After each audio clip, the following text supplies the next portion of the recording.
Halo semuanya, perkenalkan, kami dari kelompok 14, pengenalan jaringan komputer kelas C, yang beranggotakan saya Muhammad Reka Farezi dan teman saya Andre Jonathan. Pada kesempatan kali ini, kami akan memberikan materi OSI model versus TCP/IP model. Kita langsung saja masuk ke videonya. Pertama, apa sih itu model referensi jaringan? Jadi, model referensi jaringan adalah kerangka kerja konseptual yang menjelaskan bagaimana sebuah data dapat berpindah dari satu perangkat ke perangkat lain dalam sebuah koneksi jaringan. Dua model yang paling terkenal pada saat ini itu ada dua, yaitu OSI layer alias OSI model dan juga TCP/IP model. Pertama, OSI alias Open System Interconnection. Model ini dikembangkan oleh ISO dan digunakan untuk pembelajaran dan pemahaman teori komunikasi jaringan. Yang kedua ada TCP/IP model atau Transmission Control Protocol Internet Protocol, dikembangkan oleh Departemen Pertahanan Amerika Serikat dan menjadi dasar protokol internet saat ini. Kedua model tersebut membagi proses komunikasi menjadi beberapa lapisan, yang masing-masing memiliki fungsi yang spesifik. Meski OSI dan TCP/IP ini berbeda, keduanya bertujuan sama, yaitu menyederhanakan dan menstandarkan proses komunikasi antar perangkat dalam sebuah jaringan. Model OSI atau Open System Interconnection adalah model konseptual yang dikembangkan oleh ISO untuk memahami dan merancang sistem komunikasi jaringan. Model ini memiliki 7 lapisan, dari yang paling dekat ke pengguna hingga ke media fisik.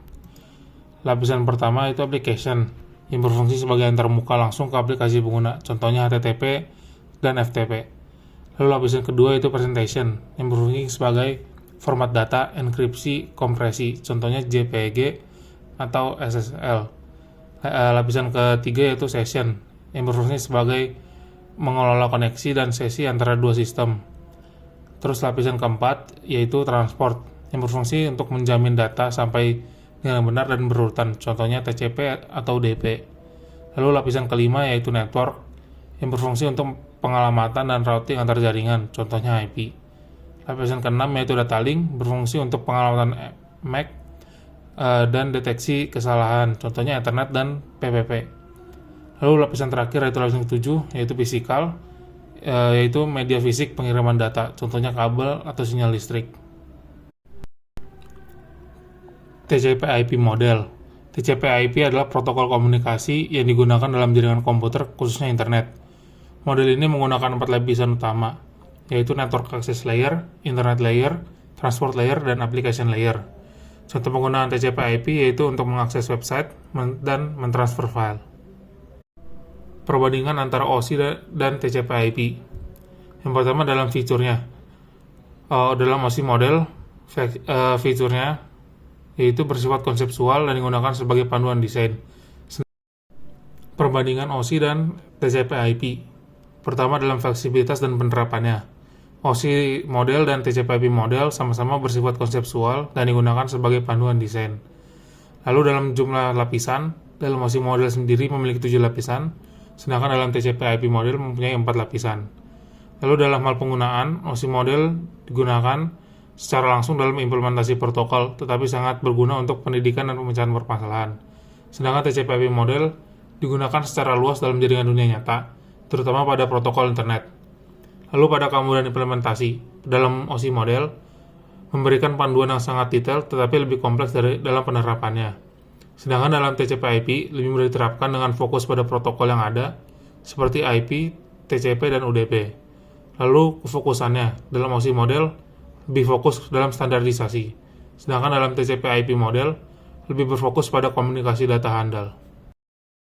Selanjutnya kita masuk ke struktur lapisan TCP/IP dan OSI. Lapisan application pada TCP/IP mencakup 3 lapisan atas OSI sekaligus. Lapisan network access mencakup fungsi data link dan physical. TCP/IP tidak memiliki lapisan presentation dan session secara eksplisit. Fungsinya disediakan dalam aplikasi atau protokol tertentu. Jadi, pada model TCP/IP hanya ada satu lapisan, yaitu aplikasi yang langsung melayani pengguna. Sedangkan di model OSI dijabarkan lebih jelas fungsi-fungsinya menjadi 3 bagian, yaitu application sebagai antarmuka ke pengguna, misalkan web atau browser, lalu ada presentation yang mana mengatur format data, misalkan sebagai tempat pengenkripsian data, dan juga ada session atau mengelola koneksi antar dua perangkat.